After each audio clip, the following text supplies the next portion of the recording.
वाडी वस्तीतील बहुजनांचे शिक्षण बुडवणारा 15 मार्च 2024चा संच मान्यतेचा शासन निर्णय रद्द करावा, शिक्षण सेवक पद रद्द करण्यात यावी, आश्वासित योजना लागू करावी, जुनी पेन्शन लागू करावी तसेच अन्य मागण्यासाठी जिल्हाधिकारी कार्यालयासमोर कोल्हापूर शिक्षण समितीकडून धरणे आंदोलन करण्यात आले। हे आंदोलन एकाच दिवशी महाराष्ट्रभर करण्यात आले।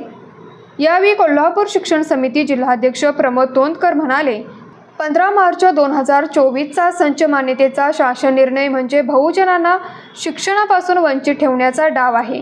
हा संच मान्यतेचा निर्णय रद्द नाही झाला तर महाराष्ट्रात हजारो शाळा बंद पडतील, लाखो मुले शिक्षण प्रवाहापासून दूर फेकली जातील, हजारो शिक्षक अतिरिक्त होतील। अशा प्रकारचा हा निर्णय रद्द न झाल्यास शिक्षक समिती यापेक्षा तीव्र आंदोलन करेल असा इशारा यावेळी देण्यात आला।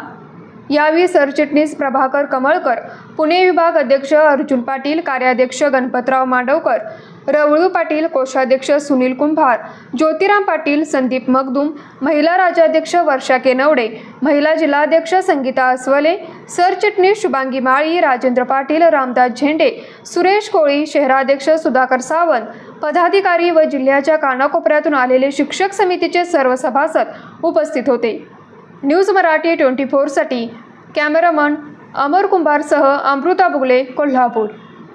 बाळ, फ्रीजमधून श्रीखंड काढ ना। आम्ही पूर्वी घरीच बनवायचो श्रीखंड, त्याची चवच वेगळी होती। आता काय सगळं रेडीमेड। आजी, हे श्रीखंड खाऊन बघ।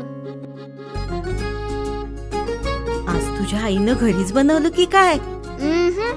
हे आहे गोकुळचं श्रीखंड, अगदी जिभेवर रेंगाळणार। जिभेवरच नाही तर मनावरही रेंगाळणार। गोकुळ श्रीखंड, मनावर रेंगाळणार।